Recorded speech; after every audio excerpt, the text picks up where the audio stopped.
ಉನ್ನತ ಶಿಕ್ಷಣ ಸಂಸ್ಥೆಗಳಲ್ಲಿ ಜಾತಿ ತಾರತಮ್ಯ ತಡೆಗಟ್ಟಲು ಯುಜಿಸಿ ತಂದಿದ್ದ ಹೊಸ ನಿಯಮದ ವಿಪರೀತ ಗಲಾಟೆ ಆಗ್ತಾ ಇತ್ತು ದೇಶವ್ಯಾಪಿ, ಪರ್ಟಿಕ್ಯುಲರ್ಲಿ ಉತ್ತರ ಪ್ರದೇಶ, ಮಧ್ಯಪ್ರದೇಶ, ಉತ್ತರದ ಭಾರತದಲ್ಲಿ.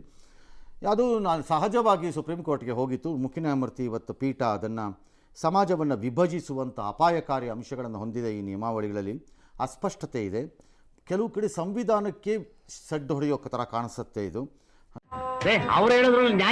ಹಾಗಾಗಿ ಇದನ್ನು ಮರುಪರಿಶೀಲನೆ ಮಾಡಿಸೋಣ ಅಂತ ಹೇಳಿ ಅದನ್ನು ಸ್ಟೇ ಕೊಟ್ಟಿದ್ದಾರೆ, ಮಾರ್ಚ್ಗೆ ಮುಂದಕ್ಕೆ ಹಾಕಿದ್ದಾರೆ. ಹಾಗೆ ನೋಡಿದ್ರೆ ಒಂದು PIL ಅದೇ ರೋಹಿತ್ ವೆಮುಲಾ ಗಲಾಟೆ ವಿಚಾರದಲ್ಲಿ ಸುಪ್ರೀಂ ಕೋರ್ಟ್ಗೆ ಬಂದಿತ್ತು. ಅದರ ಆದೇಶದ ಮೇಲೆ ಸುಪ್ರೀಂ ಕೋರ್ಟೇ ಹೇಳಿತ್ತು ಒಂದು ನಿಯಮಾವಳಿಯನ್ನು ರೂಪಿಸೋಣ ಅಂತ. ಅದನ್ನು ರೂಪಿಸೋಣ ಅಂದ ಕೂಡಲೇ ಈ UGC ಮಾಡಿದ್ದಂತಹ ಕೆಲಸ ಇದು. ಅವನು ಯಾವನೋ ಆಫೀಸರ್ ಕೂತ್ಕೊಂಡು ಬರೆದ, ಅದು ಮಾಡೋದು ತಪ್ಪು ಅಂತ ಯಾರೂ ಹೇಳ್ತಾನೇ ಇಲ್ಲ. ದಟ್ಸ್ ಎ ಬ್ಯೂಟಿ ಇದರಲ್ಲಿ. ಆ ನಿಯಮಾವಳಿಗಳು ಆಗಬೇಕು, ಬಟ್ ಆಗಿರೋ ರೀತಿ ಎಲ್ಲರೂ ಹಿಡ್ಕೊಂಡಿರೋದು. ಈಗ ಅದರಲ್ಲೂ ಅದನ್ನು ಕೆಲವು ಸೆಕ್ಷನ್ಗಳನ್ನ ಇಂಟ್ರೊಡ್ಯೂಸ್ ಮಾಡಿರೋದು ಬೇಕು ಅಂತ ಸಾಮಾನ್ಯ ವರ್ಗವನ್ನು, ಅಂದರೆ ಜನರಲ್ ಕ್ಯಾಟಗರಿನ ವಿಲನ್ಗಳೆಂದು ಅಥವಾ ಇವೆಲ್ಲ ಮಾಮೂಲು. ಕಂಟ್ರೋಲ್ ಕಂಟ್ರೋಲ್ ಸಮಾಧಾನ ಮಾಡ್ಕೋ. ಇನ್ಯಾವುದೋ ಜಾತಿಯನ್ನು ಸದಾಕಾಲ ಅವರು ರಾಕ್ಷಸರಂತೆ ಇರ್ತಾರೆ ಅಂತ ಅಂತ ತೀರ್ಮಾನ ಮಾಡಿಬಿಟ್ಟಂಗೆ ಹೇಗೆ ತರ್ತಾ ಇದ್ದೀರಿ, ಮಿಸ್ಯೂಸನ್ನು ಯಾಕೆ ತಂದಿಲ್ಲ ಅದರಲ್ಲಿ ಅಂತ ಹಿಡ್ಕೊಂಡಿರೋದು ಎಲ್ಲರೂ. ಬಟ್ ಇದನ್ನು ಬರೆದು ಜಾರಿ ಮಾಡಿದ್ದು UGC. ಅದರ ಮಂತ್ರಿ ಒಬ್ಬ ಬೋಳೆ ಮಂತ್ರಿ, ಬುರುಡೆ ಅದು ನನ್ನ ಪ್ರಕಾರದಲ್ಲ ಮಂತ್ರಿ.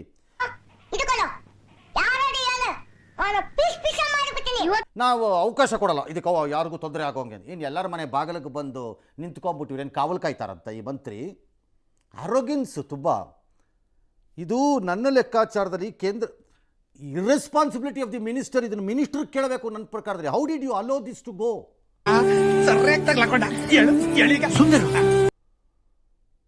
ಹೌ ಡಿಡ್ ಯು ಅಲೋ ಕೇಳಬೇಕು ಯಾರು ಒಬ್ರು. ಇಲ್ಲ ಈ ಮಂತ್ರಿ ವಿರುದ್ಧ ಹೋರಾಟ ಮಾಡಬೇಕು ಎಲ್ಲ ಹುಡುಗರುಗಳು. ನನ್ನ ಪ್ರಕಾರದಲ್ಲಿ ನಾನೇನಾದ್ರು ಯೂನಿವರ್ಸಿಟಿ ಲೆವೆಲಲ್ಲಿ ಇದ್ರೆ ಮಾಡಿಸಿರ್ತಿದ್ದೆ, ಬಿಡ್ತಿರಲಿಲ್ಲ. This minister has to be made answerable. How did you allow this ಇದು the rules to go like this? ಈಗ ಯಾರಿಗೂ ತೊಂದರೆ ಕೊಡ್ದಂಗೆ ನೋಡ್ಕೋತೀನಿ. ಏನು ಎಲ್ಲ ಮನೆ ಬಾಗಿಲಿಗೆ ಹೋಗಿ ಕಾವಲ್ ಕಾಯೋ ಆರೋಗ್ಯನ್ಸ್ಗಳು, ದಿಮಾಕುಗಳು, ಕೊಬ್ಬುಗಳು. 10 ವರ್ಷ 15 ವರ್ಷ ಅಧಿಕಾರದಲ್ಲಿದ್ದಾಗ ಇನ್ನೇನಾಗತ್ತೆ, ಪಕ್ಷ ಕಾಪಾಡತ್ತೆ ಅಂದ್ಬಿಟ್ಟು ಅದಕ್ಕೆ ಕೋರ್ಟ್ ಹಂಗೆ ಮಾಡಿದೆ. ಲೆಟ್ ಸಿ ಮುಂದೆ ಏನಾಗತ್ತೆ ಅಂತ. ಏನಾಯ್ತದೋ ನಾವು ನೋಡವ.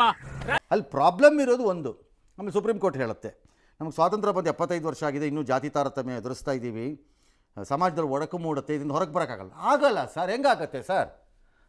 ಕಾಲೇಜಲ್ಲಿ ಸೀಟ್ ಕೊಡೋವಾಗಲೂ ಅಪ್ರೆಸ್ಡೋ, ಜಾತಿನೋ, ಹಿಂದುಳಿದಾನೋ, ವಾಟ್ ಎವರ್ ದಿ ರೀಸನ್ಸಲ್ಲಿ ಕೊಟ್ಟಾಗಿದೆ. ನಾವು ಕೆಲಸದಲ್ಲೂ ಕೊಟ್ಟಾಗಿದೆ. ನಾವು ಎಲ್ಲ ಕೊಟ್ಟ ಮೇಲೆ ತಾರತಮ್ಯ ಹೋಗಬೇಕು, ಕ್ಯಾಶ್ಲೆಸ್ ಇರಬೇಕು, ಹೆಂಗಾಗತ್ತೆ? ಏನ್ ಹಿಂಗ್ ಮಾತಾಡ್ತೀರಾ? ನಾನು ಒಳ್ಳೆ ಕಳ್ಳ ಅನ್ನೋ ಥರದಲ್ಲಿ. ಹೇಳಿ how does it happen? Let any chief ಜಸ್ಟಿಸ್ಗಳು ಹೇಳಿ ನೋಡೋಣ ಹೆಂಗೆ ಸಾಧ್ಯ ಇದೆ ಇದು, ಎಲ್ಲಿಂದಾಗತ್ತೆ? ಒಂದದು ಕರ್ನಾಟಕದಂಥ ರಾಜ್ಯದಲ್ಲಿ ಬ್ರಾಹ್ಮಣ ವರ್ಗ ಒಂದು ಬಿಟ್ಟರೆ ಇನ್ನೆಲ್ಲವೂ ಹೆಚ್ಚು ಕಡಿಮೆ ರಿಸರ್ವೇಷನಲ್ಲೇ ಇದ್ದಾರೆ. ಇನ್ನೂ ತಾರತಮ್ಯ ಅಂದರೆ ಯಾರ ಮೇಲೆ ತಾರತಮ್ಯ ಅಂತ ಏನು ಕಂಡು ಹಿಡಿಯೋಣ? ಇಲ್ಲಿ ಪ್ರಾಬ್ಲಮ್ ಆಗ್ತಿರೋದು ಏನೀಗ, ರಿಸರ್ವ್ಡ್ ಕ್ಯಾಟಗರಿನಲ್ಲಿದ್ದರು ಗೌಡ್ರನ್ನ ಇನ್ಯಾರೋ ಬೈಯೋದು, ಲಿಂಗಾಯತರನ್ನ ಇನ್ಯಾರೋ ಬೈಯೋದು, ಅವರು ರಿಸರ್ವ್ಡೇ ಅಲ್ಲ. ಇದು ಮೆಸೇಜ್ ಅಂದರೆ ಟೆಕ್ನಿಕಲಿ, ಬಟ್ ಜಾತಿ ವೈಸ್ ಅವರು ಒಪ್ಪಕ್ಕೆ ರೆಡಿ ಇಲ್ಲ. ಭಾಳ ವಿಚಿತ್ರವಾಗಿದೆ ಈ ದೇಶದ ವ್ಯವಸ್ಥೆ. ಈಗ ಹೆಚ್ಚು ಕಡಿಮೆ ಎವ್ರಿಬಡಿ ಈಸ್ ಅಂಡರ್ ರಿಸರ್ವೇಷನ್. ನಾವು ಯಾವುದೋ 1-2 ವರ್ಗಗಳನ್ನು ಬಿಟ್ಟರೆ ಈಗ ಯಾರನ್ನ ಹೇಳೋದೀಗ? ಯಾವ ಜಾತಿ ಯಾರನ್ನು ತುಳಿತಿದ್ದಾರೆ ಅಂತ ಹೇಳಬೇಕು.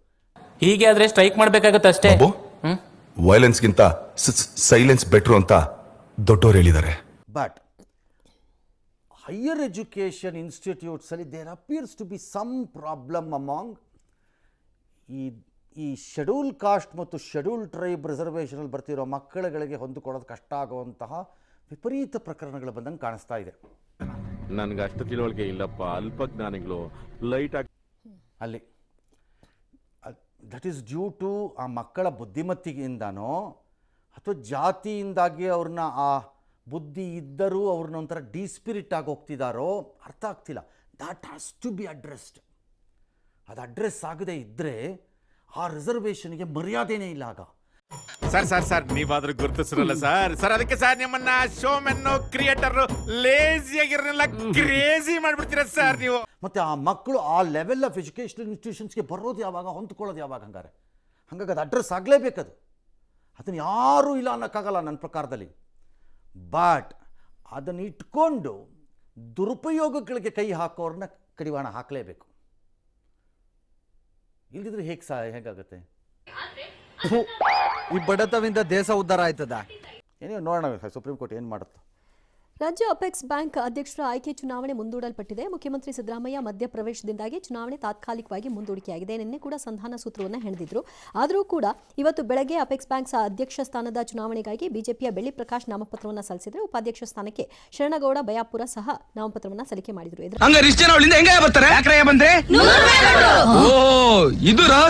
ಗಾಳಿ ಬಣ್ಣದ ಡಿಕೆ ಶಿವಕುಮಾರ್ ಆಪ್ತರಾಗಿರುವಂತಹ ನಿರ್ದೇಶಕರ ನಾಮಪತ್ರ ಸಲ್ಲಿಸಬಹುದು ಅನ್ನುವಂಥ ಲೆಕ್ಕಾಚಾರ ಕೂಡ ಇತ್ತು. ಆದರೆ ಅಷ್ಟರಲ್ಲಿ ಅವರು ಸಿಎಂ ಕರೆ ಮಾಡಿ ಎಲ್ಲರನ್ನೂ ಮನವೊಲಿಸಿದ್ರಿಂದ ಯಶಸ್ವಿಯಾಗಿದೆ. ಎಲ್ಲರೂ ನಾಮಪತ್ರವನ್ನು ವಾಪಸ್ ಪಡ್ಕೊಂಡಿದ್ದಾರೆ. ಇನ್ನು ಸ್ವಪಕ್ಷದ ಕಾರಣದಿಂದಾಗಿ ಕಾಣದ ಕೈವಾಡ ಬಗ್ಗೆ ರಾಜೇಂದ್ರ ರಾಜಣ್ಣ ಅನುಮಾನವನ್ನು ವ್ಯಕ್ತಪಡಿಸಿದ್ದಾರೆ. ಎಲ್ಲ ಬಿಚ್ಚಿ ಹೇಳ್ಬೇಕಾಗ್ತದೆ.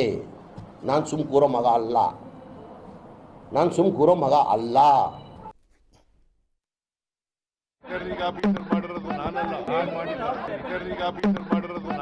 ಹೈಕಮಾಂಡ್ ಮಧ್ಯಪ್ರವೇಶ ಆಗಿರ್ತಕ್ಕಂಥದ್ದು ನಮಗಿಲ್ಲ ಆ ಮಾಹಿತಿ. ಮುಖ್ಯಮಂತ್ರಿಗಳ ನಿರ್ದೇಶನದಂತೆ ನಾವು ನಡೆದಿದ್ದೀವಿ. ಮುಖ್ಯಮಂತ್ರಿಗಳು ಅವಿರೋಧವಾಗಿ ಆಯ್ಕೆ ಮಾಡಬೇಕು ಅಂತಕ್ಕಂಥದ್ದು ತೀರ್ಮಾನ. ನಿರ್ದೇಶಕರೇ ಬಹುಮತದಲ್ಲಿ ಇರ್ತಕ್ಕಂಥದ್ದು. ನಾವು ಕೇಳಿದ್ದಂಥದ್ದು ನಿಜ. ನಾನು ಕೇಳಿದಂಥ ಸಂದರ್ಭದಲ್ಲಿ ಸುರ್ಜೇವಾಲಾ ಸಾಹೇಬರು ಇದ್ರು, DCM ಇದ್ರು.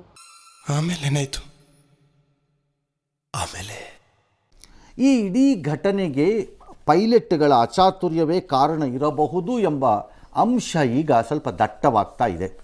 ಅಂದರೆ ಏರ್ ಸ್ಟ್ರಿಪ್ಪು ರಾದರ್ ಅದು ಏರ್ಪೋರ್ಟೇನೆ, ಹಾಗಾಗಿ ರನ್ವೇ ಸ್ಟಾರ್ಟ್ ಆಗೋಕ್ಕೆ ಒಂದು ಇನ್ನೊಂದು 60-70 ಮೀಟ್ರ್ ಇದ್ದಾಗಲೇ ಅದು ಕೆಳಕ್ಕೆ ಬಂದಿರೋದು ನೋಡಿದ್ರೆ ಏನೋ ಹೆಚ್ಚು ಕಡಿಮೆ ಮಾಡ್ಕೊಂಡಿದ್ದಾರೆ ಇವರು ಪೈಲಟ್ಗಳು ಅನ್ನೋದು ದಟ್ಟವಾಗುತ್ತಿದೆ ಅನುಮಾನ.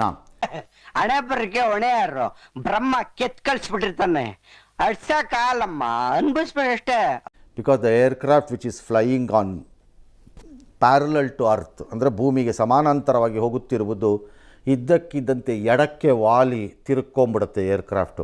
ಅದು ಯಾಕಾಗಿದೆ ಅನ್ನೋದನ್ನು ಈಗ ತನಿಖೆಯಲ್ಲಿ ಕಂಡುಹಿಡಿಯಬೇಕಾಗಿದೆ. ವೆದರ್ ಸಮಥಿಂಗ್ ಹ್ಯಾಪಂಡ್, ಏನಾದ್ರು ಒಂದು ಎಂಜಿನ್ ಫೇಲ್ಯೂರ್ ಆಗಿ ಲಿಫ್ಟ್ ಆಯಿತಾ, ಅಥವಾ ಯಾವುದಾದ್ರೂ ಲ್ಯಾಂಡಿಂಗ್ ಗೇರ್ಗಳೇನಾದ್ರು ಪ್ರಾಬ್ಲಮ್ ಆಗಿದೆಯಾ, ಡ್ಯಾಶು ಇವೆಲ್ಲ, ಅಥವಾ ಎಂಜಿನ್ ಸ್ಟಾಲ್ ಆಯಿತಾ, ಎನಿಥಿಂಗ್ ಈಸ್ ಪಾಸಿಬಲ್ ಏರ್ಕ್ರಾಫ್ಟ್ಸಲ್ಲಿ. ಅಥವಾ ಏನು ಮಾಡ್ತಿದ್ರು ಇವರು ಗೇಜ್ ಮಾಡೋದನ್ನೇ ತಪ್ಪು ಮಾಡಿಬಿಟ್ರಾ ಪೈಲಟ್ಗಳು, ನೋಬಡಿ ನೋಸ್ ಏನು ಅಂತ. ಹಾಗಾಗಿ ಈಗ ಗೊತ್ತಿಲ್ಲ, ಬಟ್ ಆ ಅನುಮಾನ ಇದೆ. ಯಾಕಂದರೆ ಲ್ಯಾಂಡಿಂಗ್ ಮೊದಲು ಅದಕ್ಕೆ ಬೆಂಕಿ ಇರಲಿಲ್ಲ ಅಂತ, ದಟ್ ಇಸ್ ವೆರಿ ಆಬ್ವಿಯಸ್. ಅದು ಬೆಂಕಿ ಇರಲಿಲ್ಲ ಅಂತ, ಬಿದ್ದ ಮೇಲೆ ಇಂಪ್ಯಾಕ್ಟಿಗೆ ಅದು ಪೀಸ್ ಆಗಿದೆ, ಪ್ಲಸ್ ಫ್ಯೂಯಲ್ ಇದ್ದಿದ್ದರಿಂದ ಸ್ಪಾರ್ಕ್ ಆಗಿ ಬೆಂಕಿ ಆಗಿದೆ, ಡಮ್ ಅಂತ ಸಿಡಿದು ಬಿಟ್ಟಿದೆ. ನಿಜ ಹೇಳ್ತಿದ್ಯಾ? ನಿಜಾನೇ ಸರ್ ಹೇಳ್ತಿರೋದು, ನಾನು ಯಾಕೆ ಸುಳ್ಳು ಹೇಳಿ? ಇನ್ನೂ ಬ್ಲ್ಯಾಕ್ ಬಾಕ್ಸ್ ಸಿಕ್ಕಿದೆ, ಯಾವುದೇ ಮೇಡೇ ಇರಲಿಲ್ಲವಂತೆ. ನೋಡೋಣ ಮುಂದೆ ಏನಾಗುತ್ತೆ. ಈ ಮಧ್ಯೆ ಬಾರಾಮತಿ ಬೈ ಎಲೆಕ್ಷನ್ನಲ್ಲಿ ಅಸೆಂಬ್ಲಿಗೆ ಸುನೇತ್ರಾ ಪವಾರ್ ಅವರು ಬರ್ತಾರೆ ಅಂತ ಒಂದು ಸುದ್ದಿ ಇದೆ.